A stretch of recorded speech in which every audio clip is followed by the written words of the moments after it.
सभी गुरुमुख भाई बहनों को प्रेम भरी जय सच्चिदानंद जी। बंदो चरण सरोज गुरु मुद मंगल आगार। जय सेवत नर होत हैं भव सागर से पार। गुरा जी के सिमरन मात्र से नाशत विघ्न अनंत। ताते सर्व आरंभ में ध्यावत हैं सब संत।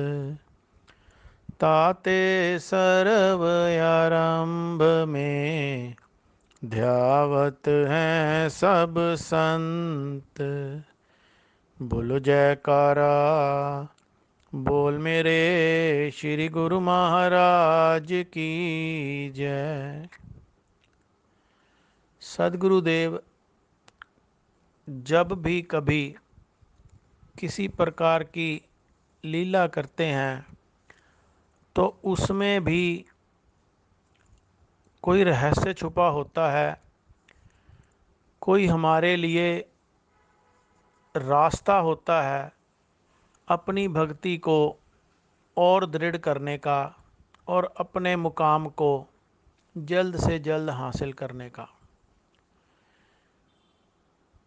ऐसा ही एक वृतांत है श्री श्री 108 श्री तृतीय पातशाही जी के जीवन झांकियों में। बात सन 1950 की है। मार्च के महीने में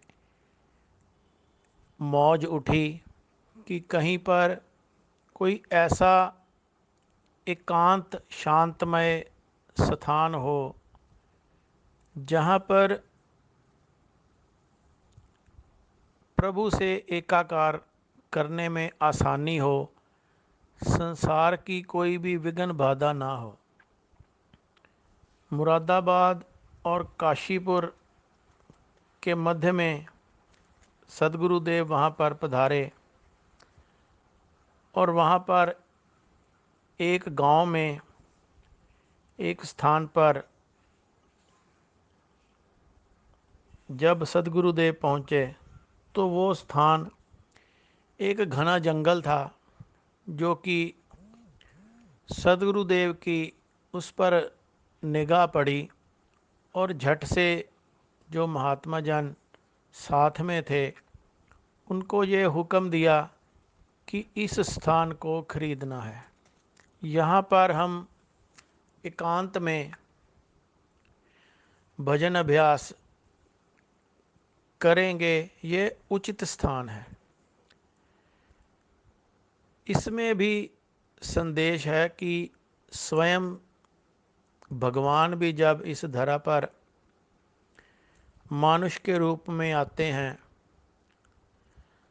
तब भी हमें खुद स्वयं भक्ति करके ध्यान मगन होकर हमें ये दर्शाते हैं कि अगर हम वह साधन कर रहे हैं तो आपको भी करना है। हमें भी उतना ही आवश्यक है। अभी वो किस पदवी पर हैं, अपने सेवकों की संभाल भी कर रहे हैं, लेकिन फिर भी आदर्श स्थापित करने के लिए हम गुरुमुखों पर ये मार्गदर्शन है कि ये कितना आवश्यक है। सदगुरुदेव के हुक्म से उस स्थान को खरीदा गया और उसके पश्चात अगस्त में दोबारा कुछ सेवादारों और काफ़ी संख्या में महात्मा जन साथ लेकर उस स्थान पर पधारे और वहाँ पर सबको आज्ञा दी कि इस स्थान की सफाई करनी है। सदगुरुदेव की आज्ञा पाकर सभी महात्मा जन और जो सेवादार थे वो उस जगह की साफ़ सफाई करने लगे। जंगल में कितनी मुश्किल होती है, इतने हथियार भी औजार भी नहीं होते, हाथों से ज़्यादा कार्य करना पड़ता है। बहुत से झाड़ियाँ पेड़ ऐसे होते हैं जो कांटों से भरे होते हैं और वो लग भी जाते हैं, खून भी बहने लगता है शरीर से। सदगुरुदेव एक तो सबकी पीड़ा हरते हैं जब मुस्कुराकर आशीर्वाद देते हैं, और साथ में ये भी समझाते हैं कि भक्ति का मार्ग इसी तरह कांटों से भरा हुआ है। उस पर भी जो कांटे चुभते हैं वो शब्दों के बाण होते हैं। लोग कई प्रकार से बातें बनाते हैं जो शरीर को नहीं, अंतरात्मा तक को छलनी करते हैं, लेकिन उन सब की परवाह किए बगैर जैसे यहाँ पर सभी काम कर रहे हैं अपने शरीर की सुध बुध खोकर, वैसे ही भक्ति के मार्ग पर भी जब शब्द बाण लगते हैं तो अंतरात्मा को घाव करते हैं, लेकिन उन सब की परवाह नहीं करनी। अपने मार्ग पर अडिग रहना है, तभी मंजिल को प्राप्त किया जा सकता है। गर्मी का मौसम था तो महात्मा जान और सेवादार कुछ थक गए और आराम फरमाने लगे, लेकिन जो साथ में मजदूर कार्य कर रहे थे उन्होंने तो उजरत लेनी है, वो अपना कार्य कर रहे थे। तब उनके सामने एक बहुत बड़ी झाड़ी थी जो थोड़ा बहुत मेहनत करने से वो नहीं उखाड़ी जा रही थी, तो वो उसको छोड़कर आगे बढ़ गए। श्री गुरु महाराज जी ने जब वहाँ पर आए और देखा और महात्मा जन से पूछा कि ये साफ क्यों नहीं हुआ, तो महात्मा जी ने जवाब दिया कि ये थोड़ा सा कठिन कार्य है, तो वो इसको छोड़कर आगे बढ़ गए। तब श्री गुरु महाराज जी ने फरमाया कि जब आप स्वयं हाथ नहीं ना डालोगे काम में, वो तो मजदूर हैं, उन्होंने तो मजूरी ले लेनी है, सारा दिन काम करना है, ये इसीलिए वो रुके नहीं, वो करते रहे। आप थक कर बैठ गए, कोई बात नहीं, लेकिन जब तक आप स्वयं हाथ नहीं डालोगे तो दूसरों से काम कैसे लोगे। ये वचनों ने उन सभी में इतनी स्फूर्ति भर दी कि एक अलग से जोश आ गया, और महात्माओं ने अपने वो जो कुर्ते पहन रखे थे उनको उतार कर धोती और बनियान में ही एक जोश के साथ काम करने लगे। और सभी जो वहाँ पर महात्मा जन और सेवादार कार्य कर रहे थे, उन सभी को एक अलौकिक एहसास हो रहा था, और सबका बाद में एक ही मत था कि उस वक्त जो सेवा करने में हमें आनंद मिला, जो अलौकिक अनुभूति हुई, वो कभी भी नहीं हुई। तो इसमें एक गहरा रहस्य छुपा हुआ है। महात्माओं ने अपना कुर्ता उतारा, अपने सेवकों की संभाल किस प्यार से करते हैं, और अगर मन में कोई विकार आ भी गया तो अपने आशीर्वाद और वचनों से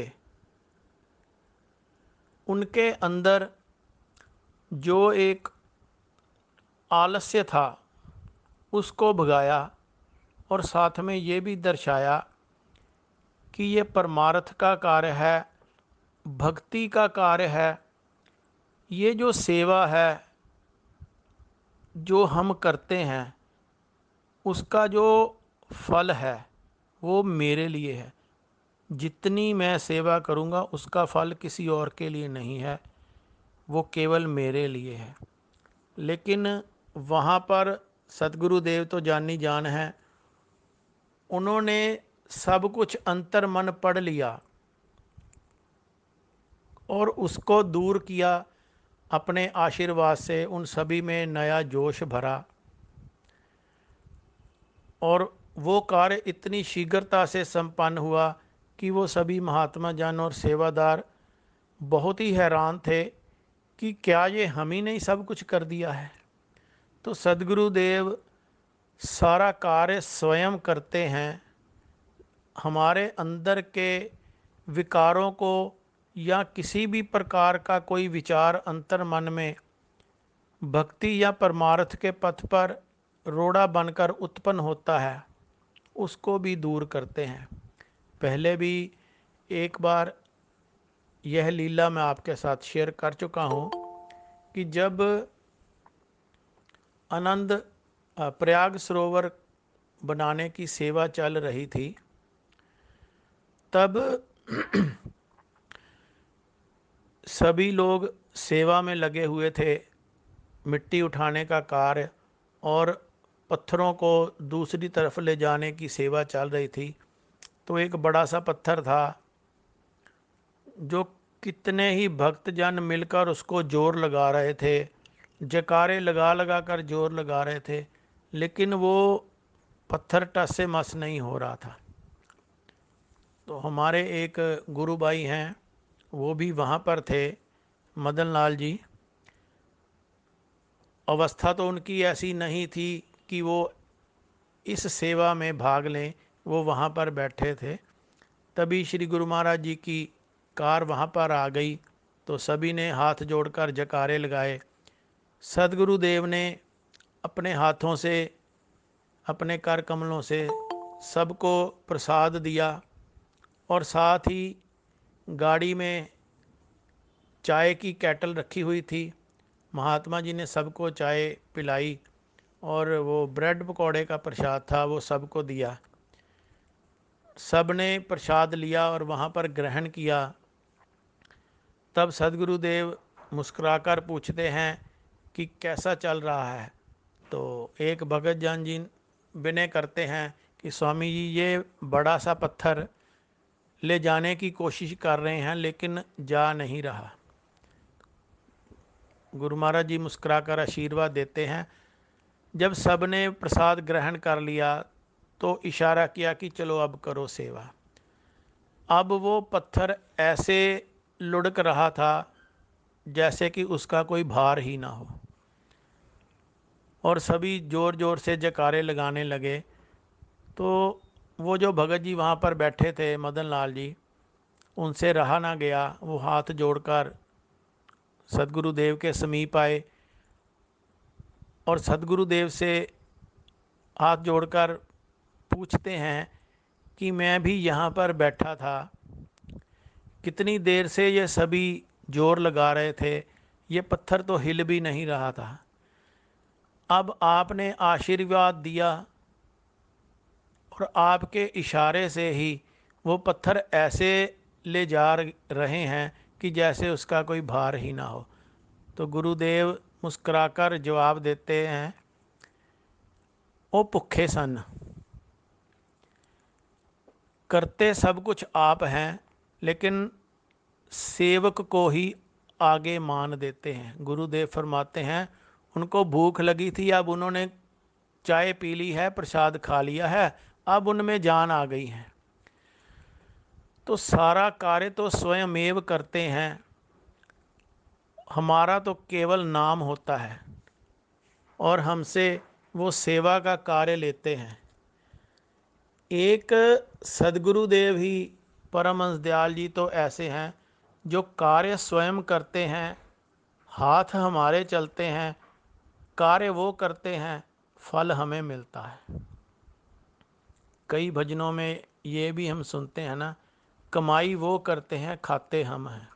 बिल्कुल वही बात है, कमाई तो सदगुरुदेव ही करते हैं।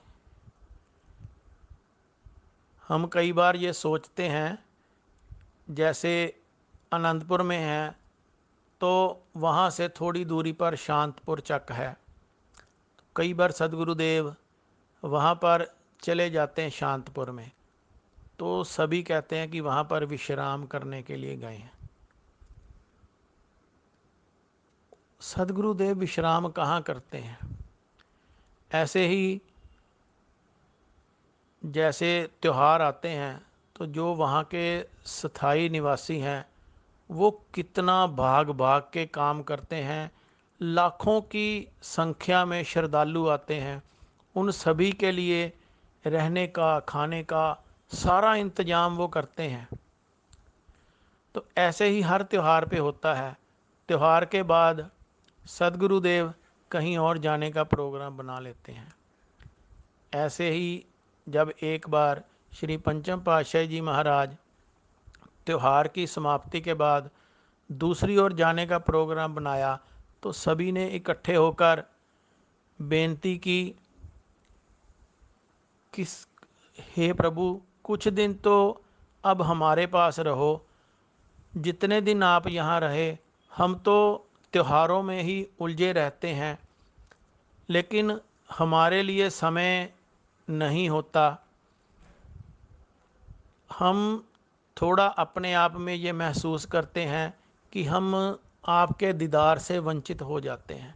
त्योहारों पर तो आप भी संगत के साथ उनके साथ उनको दर्शन दीदार और आशीर्वाद देते हैं, हम तो काम में ही उलझे रहते हैं। तो सदगुरुदेव ने फरमाया कि ऐसी कोई बात नहीं, लेकिन फिर उन्होंने बेनती की कि आपने कौन सी कोई गाड़ी की टिकट बुक कराई है, अपनी गाड़ी में ही तो जाना है, 2-3 दिन रुक कर चले जाना। ये अंतर मन का प्यार था उनका, जो सदगुरुदेव को रोकने की चेष्टा कर रहे थे। तो सदगुरुदेव फरमाते हैं आपकी बात बिल्कुल सही है, हमने कौन सी टिकट बुक कराई है, अपनी ही गाड़ी में जाना है। 2 दिन क्या 4 दिन भी देरी से चले जाएंगे, लेकिन जो परमहंस दयाल जी ने हमारी ड्यूटी बांधी हुई है उसका हम क्या करें।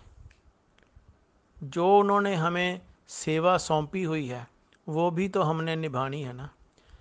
तो कितना वो अपने तन पर कष्ट लेकर हम सबको प्रसन्न करते हैं, हमारा हर तरह से ध्यान रखते हैं और कई तरह के वरदान, कई तरह की खुशियाँ हमें ऐसे ही प्रदान कर जाते हैं और कितने ही कष्टों से बचाते हैं। लेकिन आप भी कितनी उस सेवा की डोर में बंधे हुए हैं, ये इस बात से पता चलता है कि उनको भी आराम करने की फुर्सत कहाँ है। जैसा जैसा श्री परमहंस दयाल जी की तरफ से हुक्म होता है उसको निभाते जा रहे हैं। तो उन्हीं की ओर से दिया गया हुक्म है हम गुरमुखों के लिए कि ये जो 5 नियम बनाए हैं इनकी पालना हमने पूर्ण श्रद्धा भाव से करनी है, और इसके लिए भी हमें समय निकालना है। इसके लिए कोई बहाना नहीं अपने मन को सुनाना या अपने आप को सुनाना कि समय की कमी के कारण ऐसा हो गया। कहाँ पर भी, कहीं पर भी हम सभी ने देखा भी होगा, सफ़र करते हुए भी कई लोग अपना नित्य नियम करते हैं। अगर सुबह सुबह कभी 5 से 7 बजे की ट्रेन के बीच आप सफ़र करो तो कई लोग कोई ना कोई गुटखा या कोई हाथ में किताब लेकर अपना नियम निभा रहे होते हैं। हमें भी कौन सी बंदिश है कि इतने बजे ही करना है। अगर नियम बनाना है कि जैसे सुबह की आरती करनी है तो कहीं पर भी जहाँ पर भी बैठे हों वहाँ पर हम अपने सदगुरुदेव का ध्यान कर कर आरती पूजा का नियम तो निभा सकते हैं। ऐसे ही जब धीरे धीरे एक आदत डल जाएगी तो जैसे एक रस्सी एक पत्थर के ऊपर निशान डाल देती है कुएं से जब पानी निकालते हैं, तो ऐसे ही जब हम धीरे धीरे ये आदत बन जाएगी, तब ये एक दृढ़ नियम हो जाएगा। तब हम सदगुरु देव को हाथ खड़ा करके कह सकते हैं कि कभी सदगुरु देव जैसे हम बात करते हैं कि ऐसा लगता है कि कहीं वो हाथ ना खड़ा करवा ले कि कौन कौन 2 घंटे भजन अभ्यास करता है। डर लगता है क्योंकि हम करते ही नहीं, हाथ कैसे खड़ा करेंगे। लेकिन ऐसे ही अगर थोड़ा थोड़ा करके भी उस समय को पूरा करने की चेष्टा करें, तब ये स्वयमेव ही हमें समय भी मिलने लगेगा और हमारा ध्यान भी उधर जाने लगेगा। तो हमारा ये फर्ज है कि जब हम ढेरों आशीर्वाद सदगुरु देव के लेते हैं और उनके दिए हुए आशीर्वाद से ही हमारी गृहस्थ की गाड़ी, संसार की गाड़ी चल रही है, तो हमें उनका कुछ तो मूल्य चुकाना पड़ेगा ना। तो वो मूल्य हम यही चुका सकते हैं। ये मूल्य चुकाते हुए भी हमें और ज़्यादा आशीर्वाद और प्रसन्नता सदगुरु देव की प्राप्त होगी।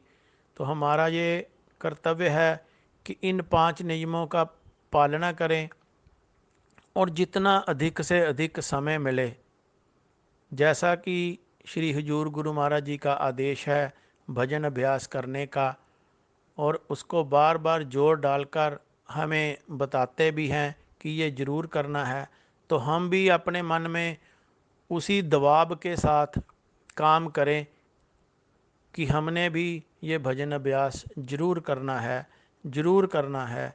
जितना भी समय मिले वो इस तरफ ज़रूर लगाना है।